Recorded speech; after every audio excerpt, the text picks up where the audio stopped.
you need to use the bathroom during the show, please exit out whichever side you're closest on, and then go up the stairs across the street to the University Student Center, and you can use the bathrooms there.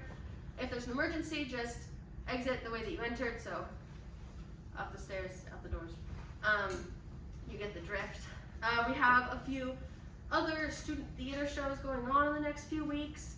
This weekend, Generic Theater Company is doing Next to Normal on the Vern, so if you want to see that, you'd have to see the 10 p.m. show tonight. Next weekend, FPP is doing Godspell on the Vern, and the weekend after that, 14th grade players are doing the Misanthrope in this space, and then GW Shakes is doing Little Women in Square 80, and those are all the other shows. The last announcement is that the role of Benedict tonight will be played by Cami Hussey, our assistant artistic director. So she'll be holding the script, just so you all know. It's not because she didn't learn her lines. And without further ado, let's get started.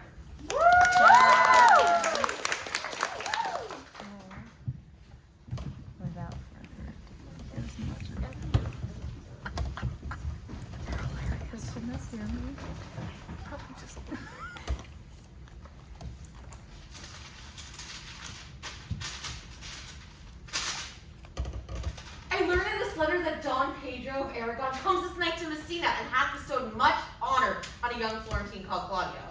Much deserved on his part, and easily remembered by Don Pedro. He had flung himself beyond the promise of his age, doing the figure of a lamb, the feats of a lion. I pray you, is Signora Montanto returned from the wars or no? I know none of that, name lady. There was none such in the army of any sort. What is he that you ask for, cousin? My cousin meets Signor Benedict of Padua. She's returned, and as pleasant as ever she was. She set up her bills here in Messina and challenged Cupid at the flight, and my cousin's fool, reading the challenge, subscribed for Cupid and challenged her the purple. Faith, cousin, you tax Signor Benedict too much, but she'll be neat with you, I doubt it not. She hath done good service, lady, in these wars. You had musty victual, and she hath helped to eat it. She's a very valiant trencherman. She hath an excellent stomach. And a good soldier too, lady. And a good soldier to a lady, but what is she to a lord? A lord to a lord, stuffed with all honorable virtues. It is so indeed. She's no less than a stuffed woman, but for the stuffing, well, we all are mortal. You must not, sir, be mistaken by my cousin. There is a kind of merry war betwixt Signor Benedict and her. They never meet, but there is a skirmish of wit between them. Alas, she gets nothing by that. In our last conflict, 4 of her 5 wits went halting off, and now is the whole woman governed with 1. So that if she has wit enough to keep herself warm, let her bear the difference between herself and her horse, for it is all the wealth that she hath left to be known a reasonable creature. Who is her companion now? She hath every month to do sworn brother. She's most in the company of the right noble Claudio. Oh Lord, she will hang upon him like a disease. She sooner caught the pestilence than take her runs presently mad. You'll God not help the noble Claudio, if he had caught the Benedict, it would cost him 1,000 pounds ere he be cured. You'll never run my cousin. No, not till that January. Don Pedro is a pro. Good, Signor Leonardo. You are come to meet your trouble. The fashion of the world is to avoid cost, and yet you encounter it. Never came trouble to this house in the likeness of your grace. For trouble being gone, comfort shall remain. But when you depart from me, sorrow abides and happiness takes its leave. You embrace your charge too willingly. I think this is your sister. Our mother hath told me many times so. Were you in doubt, sir, that you had to ask her? Signor Benedict, no. Then you were a child. You have it full, Benedict. Truly, the lady fathers herself. Be happy, lady, for you are like an honorable father. If she were Leonardo be her brother, she would not have his head on her shoulders for all Messina, as like him as she is. I wonder that you should still be talking, Signora Benedict. Nobody marks you. What? My lady Disdain, are you yet living? Oh, is it possible Disdain should die when she had such meat food to meet as Signor Benedict? Courtesy itself must convert to Disdain if you come for presents. It is a courtesy a turncoat. It is certain. I am loved of all women except you. And I have say that I could find a hard heart, that I could say that I have a hard heart, for truly, I love not. Dear happiness to women, they had also been troubled with a pernicious suitor. I thank God in my cold blood I am of your humor for that. I had rather hear my dog bark at a crow than a woman swear she loves me. God, keep your ladyship still in that mind. So comes a gentleman that already has a predestinate scratched face. Scratches cannot make it worse, and for such a face as yours were. Well, you are a rare parrot teacher. No. My tongue is better than beast of yours. I would my horse at the speed of your tongue, but as a good counter, but keep your way. On God's faith, I am done. Always end with a Jake's trick. I know you of old. That is the sum of all, Leonardo. Signor Claudio and Signor Benedict, my dear friend Leonardo hath invited you all. I tell him we shall stay at least a month, and he heartily prays some occasion may detain us longer.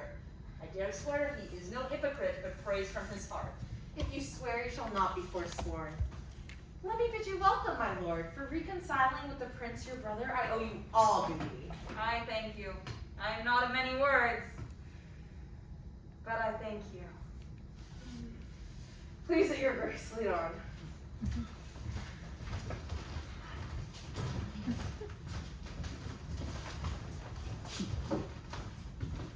Benedict, did you note the sister of Signor Leonardo? I noted her nod, but I didn't look at her. Is she not a modest young lady? Do you question me as an honest man should, or for my simple judgment, or would you have me speak after my custom, as being a professed tyrant of their sex? No, I pray thee, speak in sober judgment. By faith, methinks she's too low for a high praise and too little for a great praise. As she is, I do not like her. In mine eye, she is the sweetest lady I ever looked upon. Why, I have faith. I can see yet without spectacles, and I see no such matter. There's her cousin, and were she not possessed with fury, exceeds her as much in beauty as the first maid doth the last of December. But I hope you have no intent to turn husband, do you? Well, I would scarce trust myself, though I had sworn the contrary, if Hero would be my wife. It's come to this. Shall I never see a bachelor of threescore again? What secret hath held you here that you follow not to Leonardo's? I would your grace would constrain me to tell. I charge thee on my allegiance. He is in love. Ah! With who? Now that is your gracious part. Mark how short the answer is. With Leonardo's short sister. Amen if you love her, for the lady is very well worthy. You speak this to fetch me in, my lord. By my troth, I spoke my thought. And in faith, I spoke mine. And by my two faiths and troth, my lord, I spoke mine. That I love her, I feel. That she is worthy, I know. That I neither feel how she should be loved, nor know how she should be worthy, is the opinion that fire cannot melt out of me. I will die at the stake. Thou wast ever an obstinate heretic in despite of beauty. That a woman conceived me, I thank her. That a woman brought me up, I thank her. Because I will not do them the wrong to mistrust any, I will do myself the honor and trust none. I will die a bachelor. I shall see thee ere I die. Look pale with love. With anger, with sickness, more with hunger, not with love. Nay, if Cupid have not spent all his quiver in Venice, thou wilt quake for this shortly. I look for an earthquake then. Well, you temporize with the hours. In the meantime, Signor Benedict, repair to Leonardo's. Commend me to him. And tell him I will not fail him at supper, for indeed he hath made great preparation. Nay, mock me not, mock me not. Examine your conscience, and I will leave you.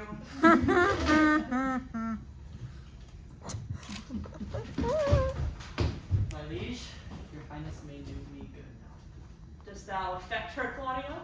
Oh, my lord. When you went onward on this ended action, I looked upon her with a soldier's eye. That liked, but had a rougher task in hand than to drive liking to the name of love. But now I am returned, and now war thoughts have left their places dry. In their place come thronging soft and delicate desires, all prompting me to how fair young Hero is, saying I liked her ere I went to wars. Thou wilt be like a lover presently, entire the hero of the book of words. If thou dost love fair hero, cherish it, and I will break with her and her brother, and thou wilt have her. How sweetly you do minister to love, and know love's grief by its complexion. I know we shall have some reveling tonight. I will assume thy part in some disguise, and tell fair hero I am Claudio. Then in her bosom I'll unclasp my heart, and take her herein prisoner, with the force and strong encounter of my amorous tale. Then to her brother will I break, and the conclusion is, she shall be thine. In practice, let us put it presently.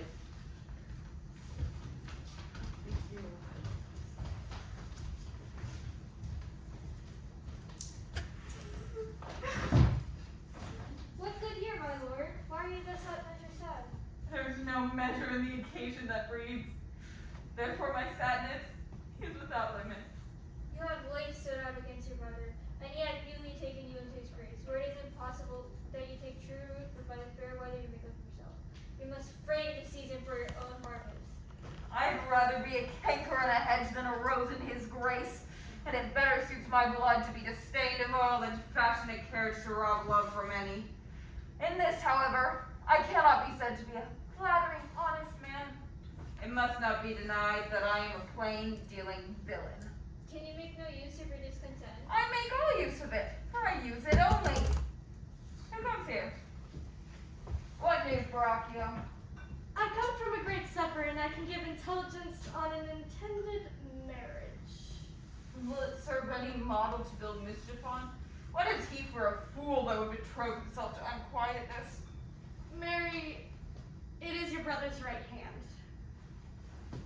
Who? The most exquisite Claudio? And who?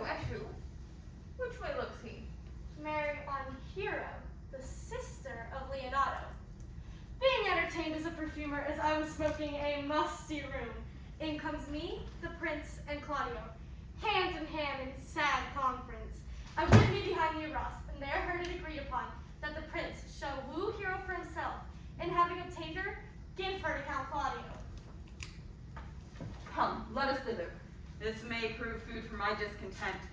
That young startup hath all the glory of my overthrow. If I can cross him in any way, I will bless myself in every way. You are both sure, and will assist me in it? To the death, my lord!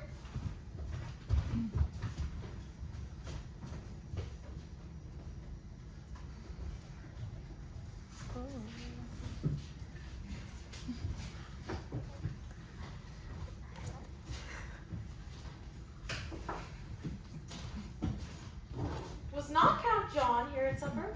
I thought not. How tartly that gentleman looks. I never can see him, but I have heartburn an hour after. He's a very melancholy disposition. You were an excellent one that were made just in the midway between him and Benedict. The one is too like an image and says nothing, and the other is too like my lady's eldest, ever more tattling. By my troth cousin, thou wilt never get thee a wife if thou be so shrewd by thy tongue. In faith, she's too cursed. Too cursed is more than cursed.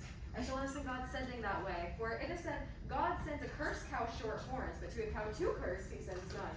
So by being too cursed, God will send no horns. Just, if he send no wife, for the which blessing I am upon my knees every morning and evening. Lord, she that is more than a youth is not for me, and she that is less than a woman, I am not for her. Therefore I will even take sixpence in earnest to the bare ward, and lead her rapes into hell. So then go you into hell? No, but to the gate. And there will the devil meet me like an old cuckold with horns on his head and say, Get you to heaven, Beatrice, get you to heaven. Here is no place for you maids. So deliver I up my eggs in the way to St. Peter for the heavens. He shows me where the bachelors sit, and there live we as merry as the day is long. Well, I trust you will be ruled by your brother. Yes, faith, it is my cousin's duty to make courtesy and say, Brother, as it please you. And yet, for all that, cousin, let it be a handsome fellow, or else make another courtesy and say, Brother, as it please me. Well, cousin, I hope one day you find a wife. Not till God make women of some other metal than earth. No, cousin, I'll none. Eve's daughters are my brethren, and truly I hold it a sin to match in my kindred. Sister, remember what I told you. If the prince do solicit you in that kind, you know your answer. The revelers are entering! Make good room!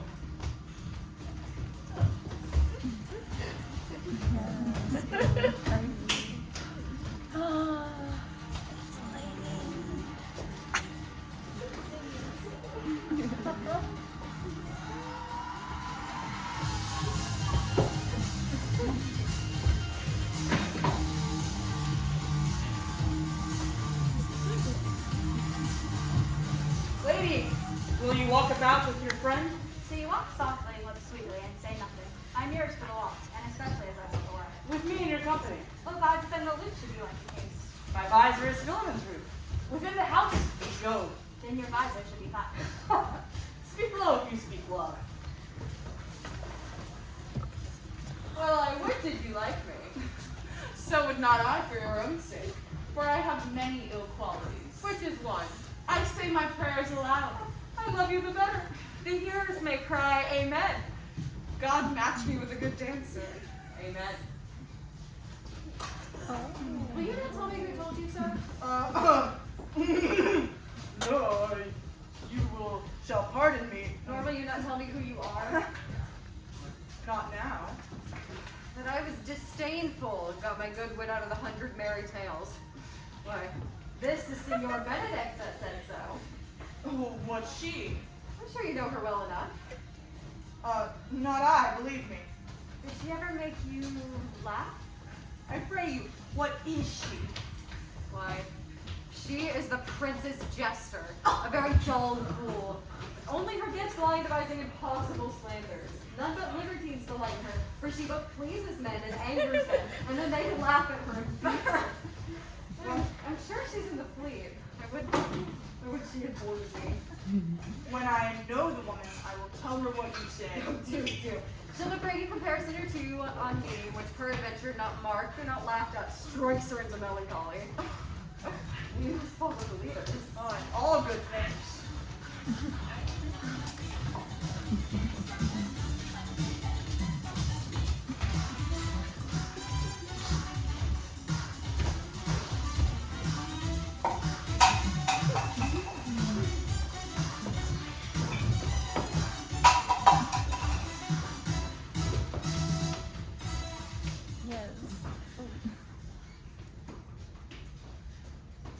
Sure, my brother is amorous on Hero and have withdrawn with her brother to break with him about it.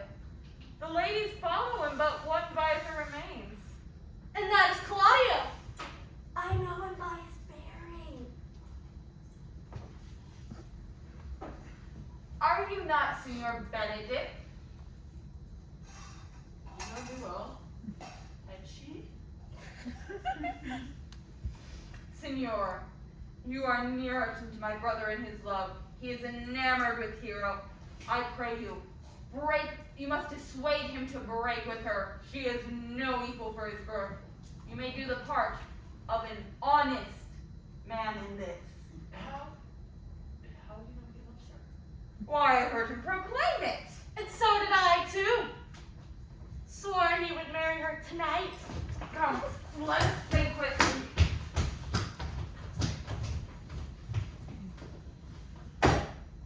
Thus answer I, in the name of Benedict, but hear these ill news with the ears of Claudio. 'Tis certain so, the prince woos for himself. Friendship is constant in all things save the office and affairs of love. Therefore, all hearts in love use their own tongue. Every eye is only out for itself, and you can trust no agent. Farewell, therefore, hero.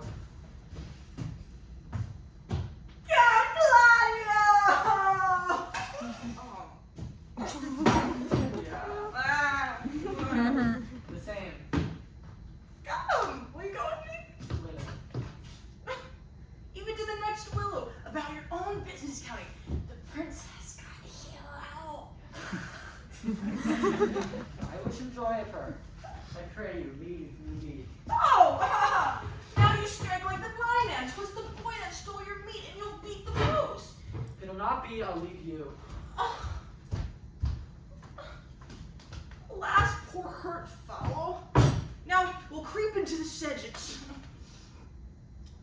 But that my lady Beatrice knows me and not know me. The prince is fool. In Mako, I may say that under the title I go as Mary, yea, but so I'm apt to do myself wrong. I am not reputed, it is the base, the bitter disposition of Beatrice that puts the world into her person, and so gives me out. Well, I will be revenged as I may.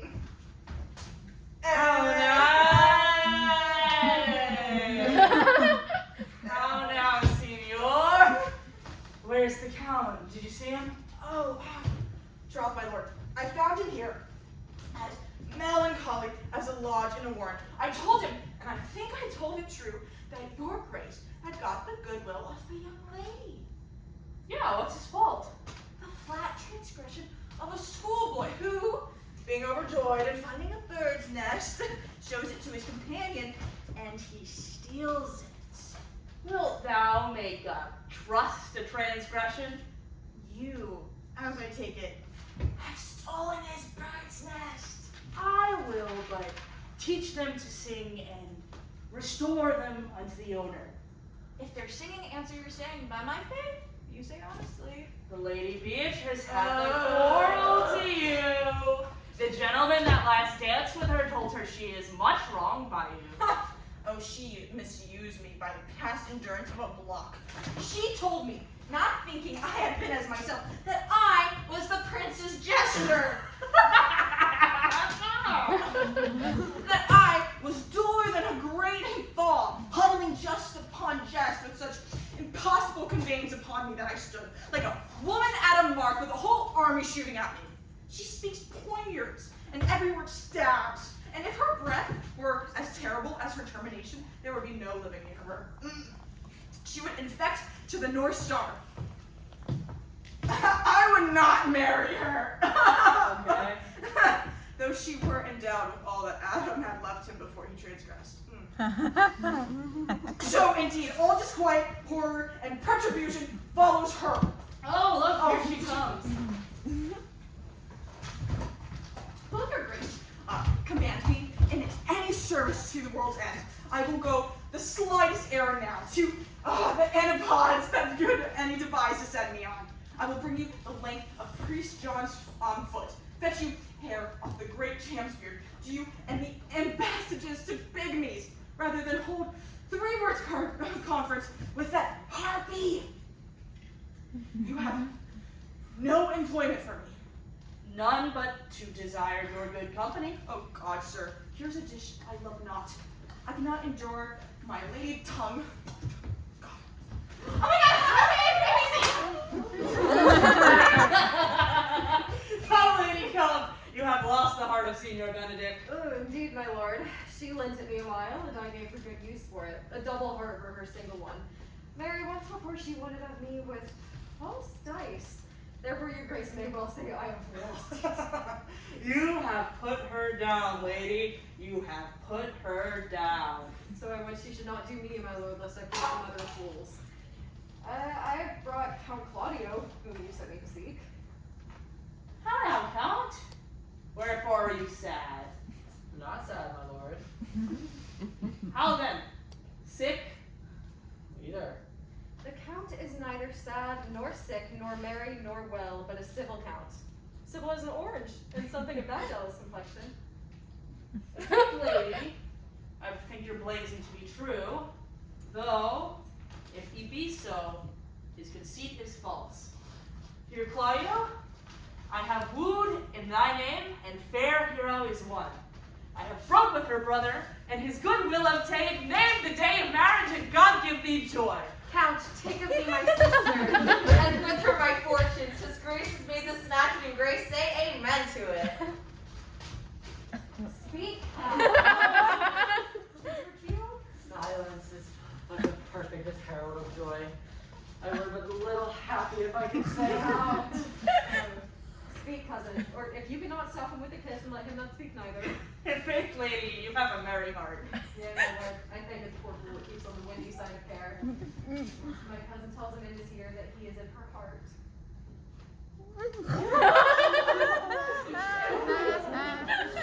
Good lord for alliance. Thus goes everyone to the world but I, and I am sunburnt. They may sit in a corner and cry, hi ho, no wife. Lady Beatrice, I will get you one. I remember one of your father's gonna. With your nice better sister like you, your father got excellent wives if a maid could come by them. Will you have me, lady? No, my lord. Oh, so I have another for working days. Oh, your grace is too costly for me to wear every day. Okay. But I beseech your grace, pardon me. I was born to speak all mirth and no matter. Your silence most offends me, and to be merry best becomes you. For surely you were born in a merry hour. No, sure, my lord, my mother cried. But then there was a star dance, and under that I was born. Cousins, God give you joy.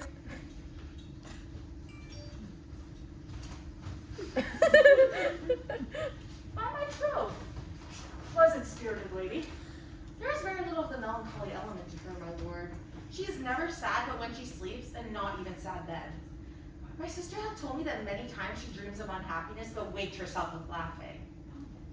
She cannot endure to hear tell of a wife. Oh, by no means. She mocks all her wooers out of suit. Oh, she were an excellent wife for Benedict. Oh, Lord, my lord. If they were but a week married, they would talk themselves mad. Captain Claudio, when mean you to go to church? Tomorrow, my lord. Not till Monday, my dear son, which is a time too brief to answer all that is in my mind. I warrant thee, Claudio, the time will not go dully by us. I will in the interim undertake one of Hercules' labors, which is to bring Signor Benedict and the Lady Beatrice into a mountain of affection, the one with the other. I would fain have it a match, and I doubt not but to fashion it if you three will but minister such assistance as I shall give thee direction. I am with you, my lord, though it cost me 10 nights' watchings. And I, my lord. And you, gentle hero? I will do any modest office, my lord, to help my cousin to be a good wife. I will teach you how to humor your cousin so that she shall fall in love with Benedict. And I, with your two helps, will so practice on Benedict that in despite of her quick wit and queasy stomach, she shall fall in love with Beatrice. If we can do this, Cupid is no longer an archer. His glory shall be ours, for truly we are the only loved gods. Go in with me, and I will tell you my drift.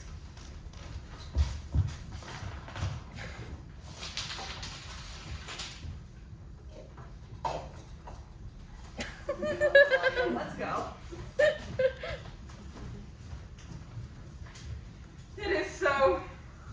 The Count Claudio shall marry the sister of Leonardo.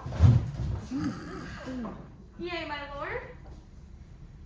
But I can cross it. Any bar, any cross, any impediment will be medicinal to me, for I am sick and displeasure of whatsoever comes to thwart his affection, ranges evenly with mine. How canst thou cross this marriage? Not honestly, my lord, but so covertly that no dishonesty shall appear in me. Show me briefly how. I believe it's been a year since I told your lordship how much I am in the favor of Margaret, the lady gentlewoman of Hero. I remember. At any unseasonable moment, I can appoint her to look out her lady chamber's window. And what life is in this to be the death of their marriage? The poison of it lies in you to temper. Go you to the prince, your brother. Spare not to tell him how he hath wronged his honor in marrying the renowned Claudio to contaminated stale such as Hero. What proof shall I make of this? Proof enough to misuse the prince, vex Claudio, undo Hero, and kill Leonardo. Looking for any other issue? Only to despite them I will endeavor anything. Go you then. Find me an hour to draw the prince and Claudia alone. Tell them you know Hero loves me now. That you find they don't believe without trial, offer them instances, which shall bear no less likelihood than seeing me outside her lady chamber window. Hear me call Margaret Hero, hear her term me Claudio, and do this the night before the intended marriage. And there show me no honesty of Hero's disloyalty. Row this to what adverse issue it may be, and I will put it into practice. Be cunning in the working thereof, and my fee is 1,000 ducats. Be you constant in your accusation, and my cunning shall not shame me.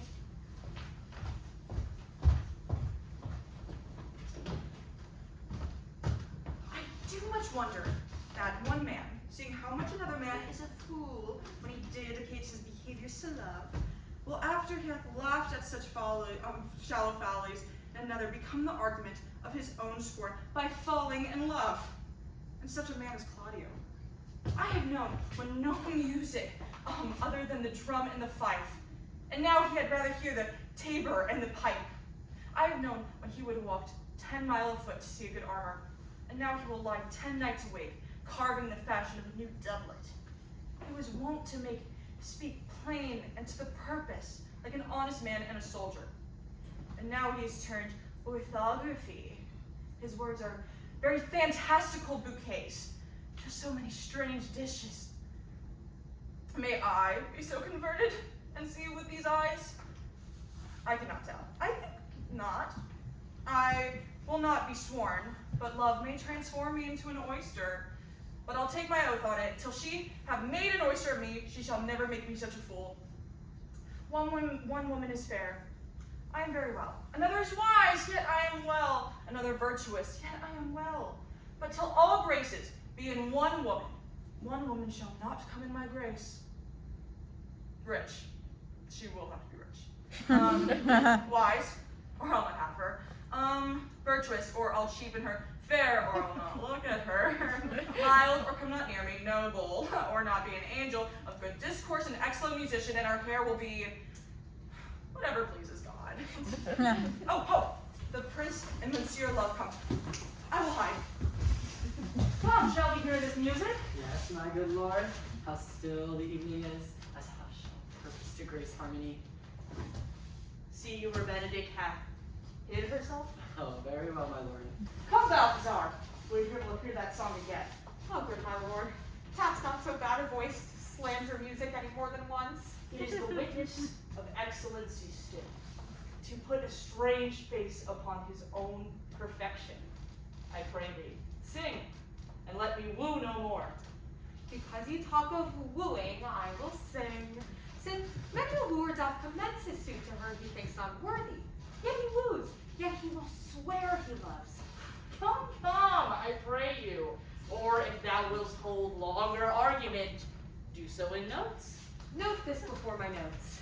There is not a note of mine that's worth the noting. Why, these are very questions that he speaks. Notes, forsooth, and nothing. Sigh no more, lady, sigh no more. Men were deceivers ever. One foot on sea and one on shore, to one thing constant never. Then sigh not so, but let them go, to be you blithe and bonny, converting all your sounds of woe into hey, nonny, nonny. Then sing no more ditties, sing no more of donks so dull and heavy. The fraud of men was ever so, when summer first was leafy. Then sigh, not so.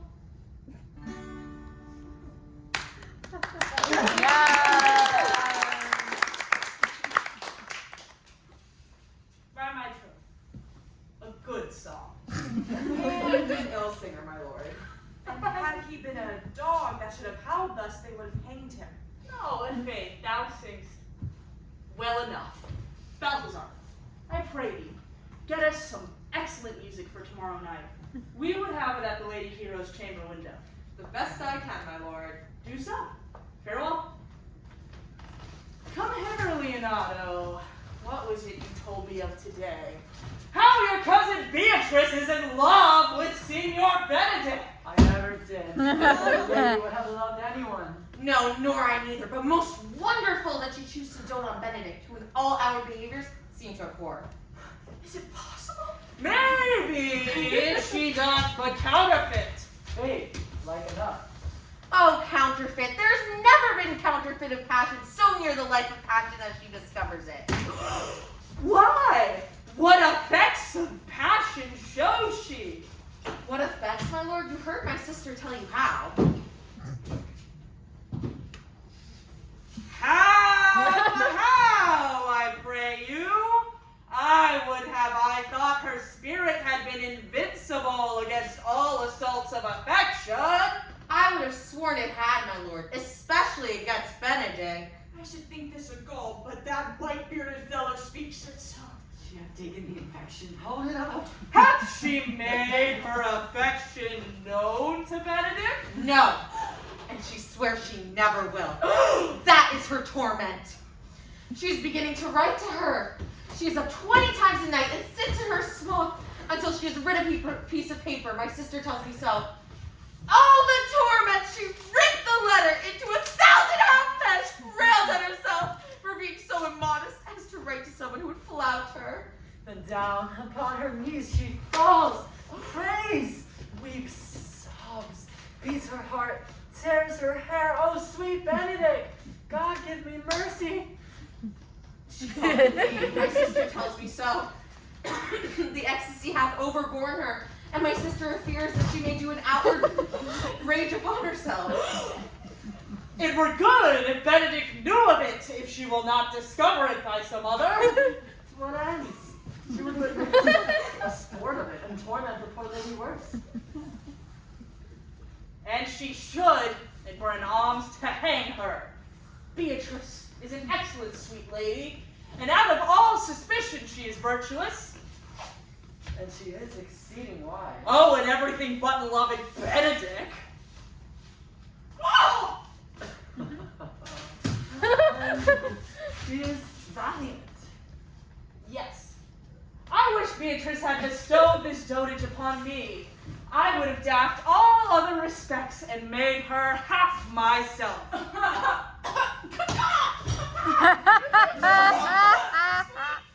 I pray you, tell Benedict of it and hear what she will say. Were it good, think you? Hero thinks surely Beatrice will die, for she says she will die if Benedict love her not, and she will die if Benedict woo her, and she will die if Benedict love her, for rather than she will pay one breath of her accustomed crossing. Beatrice doth well. If she should make tender of her love, 'tis very possible Benedict'll scorn it, for the woman, as you know all, hath a contemptible spirit. She is a very proper woman, She hath indeed a good outward happiness, yes. and I take her to be wise. She doth indeed show some sparks that are like wit. She's valiant. Oh, as Hector, I assure you. And in the managing of quarrels, you may say she is wise, for she either avoids them with great discretion, or undertakes them with a most Christian-like fear. Well, I am sorry for your cousin. Shall we go seek Benedict and tell her of her love? Never tell her, my lord. Let her wear it out with good counsel. Nay, that would be impossible. She may wear her heart out first. Well, we will hear further of it from your sister. I love Benedict well, and I wish she could so modestly examine herself to see how she is unworthy of so good a woman. Will you walk with me? Dinner is ready.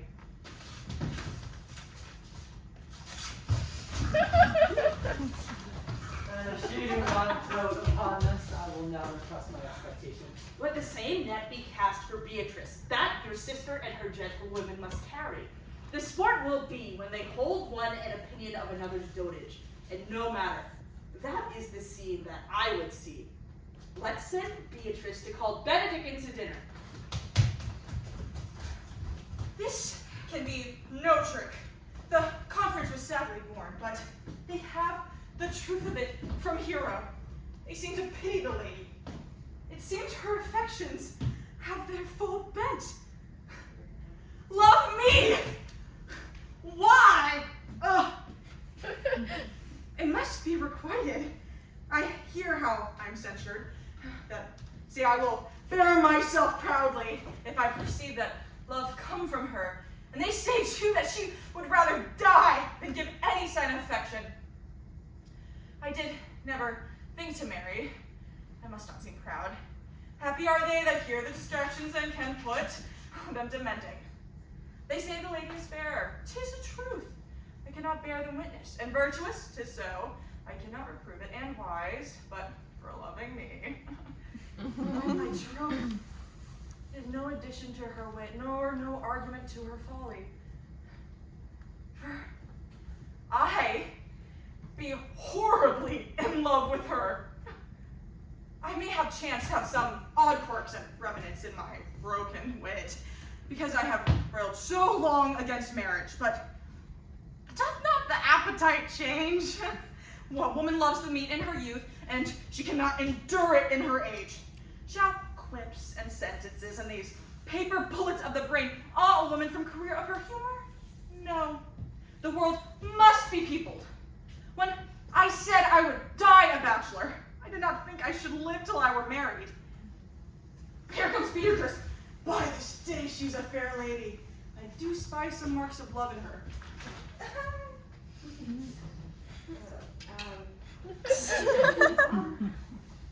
Against my will, I am sent to bid you come into dinner. Fair Beatrice, I thank you for your pains. I took no more pains for those thanks than the pains you took to thank me. If it had been painful, I would not have come. You take pleasure in this message? Yea, just so much as you may take upon a knife's point and choke a doll withal. You have no stomach, senor. Very well.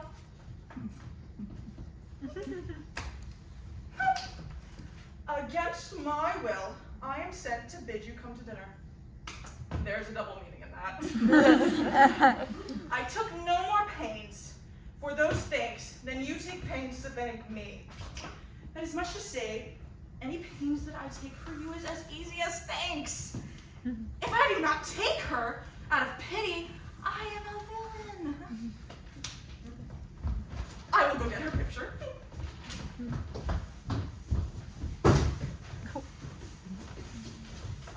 Good Margaret, run thee to the parlor. There you'll find Beatrice. Tell her that I and Ursula walk in the orchard. Fare thee well and leave us alone. I will make her come. I warrant you present. Now, Ursula, when Beatrice doth come, our talk must only be of Benedict. Little Cupid a crafty arrow made, that only broods by her side. The pleasant angling is to see the fish cut with gold oars through the silver stream and devour the treacherous bait. So angle we for Beatrice, who even now is couched in a woodbine coverture. Fear you not my part of the dialogue. Then go we near her and lose nothing of the false sweet bait. No, truly, Ursula, she is too disdainful and hybrids of the rock. But are you sure that Benedict loves Beatrice so entirely? So says the prince of the new trot lord. And did they bid you tell her of it, madam? They did entreat me to acquaint of it, and never to let Beatrice know of it. Why did you so? Doth she not deserve as full of fortune of bed as she ever did couch upon? Oh God above, I know she doth deserve, but nature never framed a woman's heart out of stuff but not of Beatrice. Didn't seem formed rightfully in her eyes. She cannot love, she is self-endeared. Yes, I think so. Although we're not good, she knew her love lest she makes sport of it. Why, you speak truth. I never yet saw a woman how wise, how noble young, how rarely featured, if tall and still headed, if low a veil merely cut, if speaking why vain blown with all winds, if silent a block to move with none. She turns the woman the wrong side out. Sure, such carping is not commendable. Not to be odd from fashions as Beatrice is, but who dare tell her so? If I speak, she would mock me and dare, or she would laugh me out of myself, and press me to death with wit. But then it would consume away and sighs waste inwardly. But yet tell her of it. Hear what she will say. No, I will go to Benedict. One doth not know how much an ill word my poison liking. Yes, I think so. She is not without true judgment at having so quick and excellent a wit as she is prized to have, as rare a woman as Signor Benedict. He's only one of Italy, always accepted, my dear Claudia. Be not angry with me, madam, as I speak my fancy for Signor Benedict, for shape and bearing, and argument, and valor. He goes foremost in report through Italy. Indeed, you have an excellent good name. And have it ere she earned it. When are you married, madam? Why, tomorrow. Come, let me show you my attire. She's lying, I warrant you. We've caught her. Perhaps. Some Cupid kills with arrows, some with traps. What? What fire is in my ears? condemned for pride and scorn so much. Contempt farewell, and maiden pride adieu. No glory lives behind the backs of such. And Benedict, love on! Oh, I will requite thee, taming my wild heart to thy loving hand. If thou dost love, my kindness will incite thee to bind our loves up in a holy band. For others say thou dost deserve, and I believe it better than reportingly.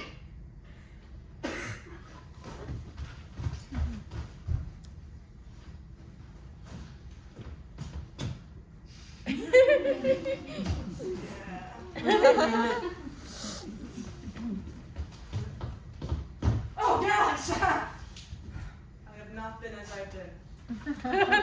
So say I. Methinks you are sadder.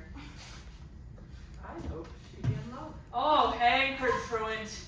There's no true drop of blood in her to be truly touched by love. If she be sad, she wants money. I have a toothache. What? Sigh for the toothache. Well, it's everyone that can master grief that he that has it. Yet say I, she's in love. There is no appearance of fancy in her, unless she have a fancy to this foolery, as it appears she hath. She is not, however, a fool for fancy, as you would have her appear to be. If she not be in love with some woman, there is no believing old signs. Indeed, she does look younger than she did. Yea, and rubs herself with Old Spice. Can you smell her out by that? That's as much to say, the sweet youth's in love. The greatest note of it is her melancholy. And when was she wont to wash her face? Yea, or to paint herself? For the which hear what they say of her. Conclude. She is in love. Nay, but I know who loves her. Oh, that I would know too. I warrant one who knows her not. Yet, this is no charm for the toothache. Old Senor, walk with me. I have studied 8 or 9 wise words to speak with you, which these hobby horses must not hear.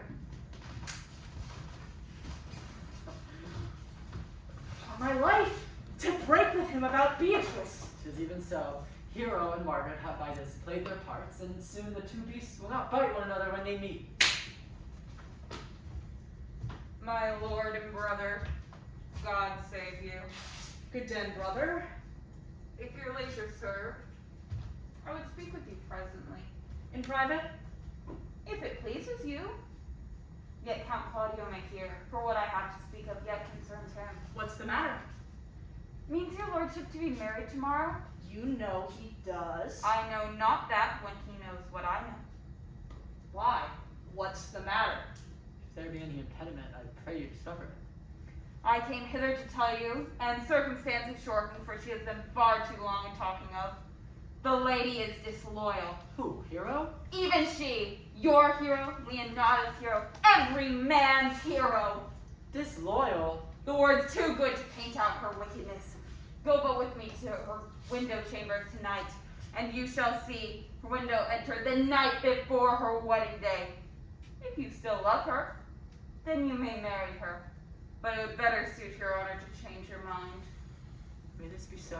I will not think it. Go but with me, and when you have seen more and heard more, proceed accordingly.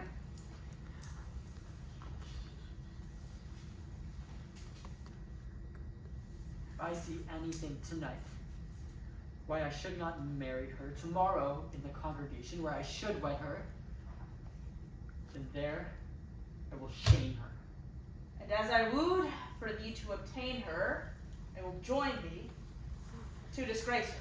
Come, I will disparage her no further until you two are my witnesses. Bear it coldly but till midnight, and let the issue show itself.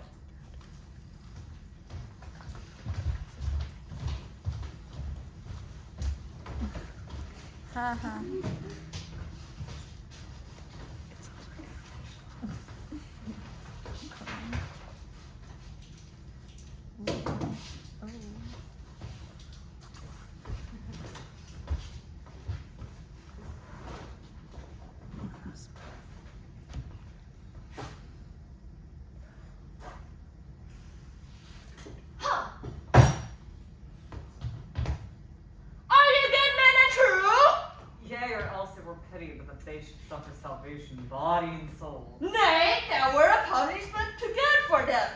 For if they should have any allegiance in them, be chosen for the princess' watch.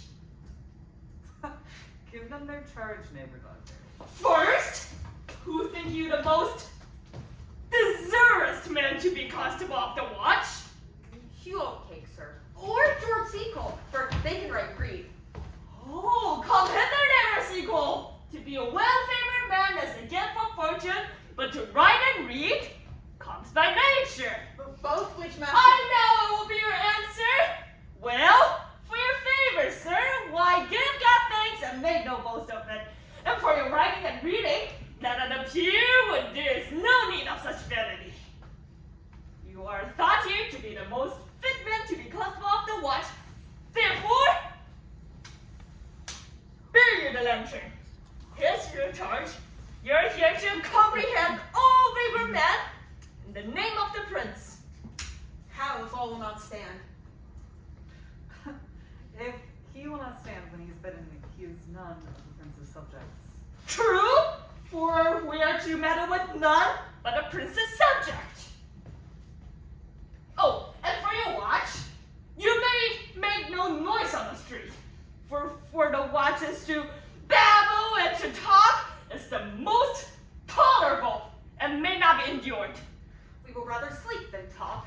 We know what belongs to a watch. Why you speak like the most ancient and quiet watch? I cannot see how sleeping would affect.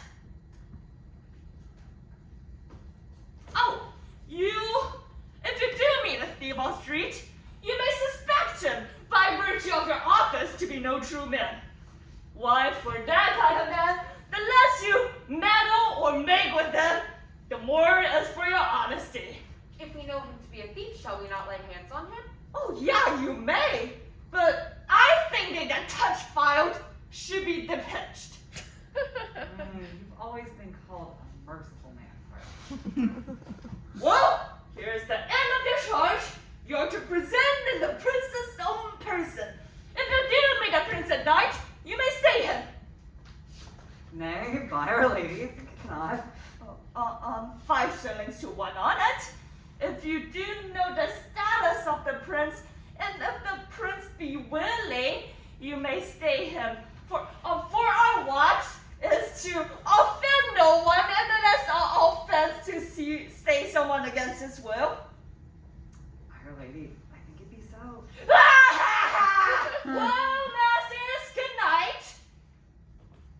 And keep an eye on the constable of your watch. And farewell. Come later. Well, master, we hear our charge. Let's sit here upon this church bench till 2 and then all to bed. Oh, one word more. Keep an eye on Signor Leonardo's door. For there will be a wedding tomorrow. There will be gray coils tonight. Adieu. Be vigilant. I will see you.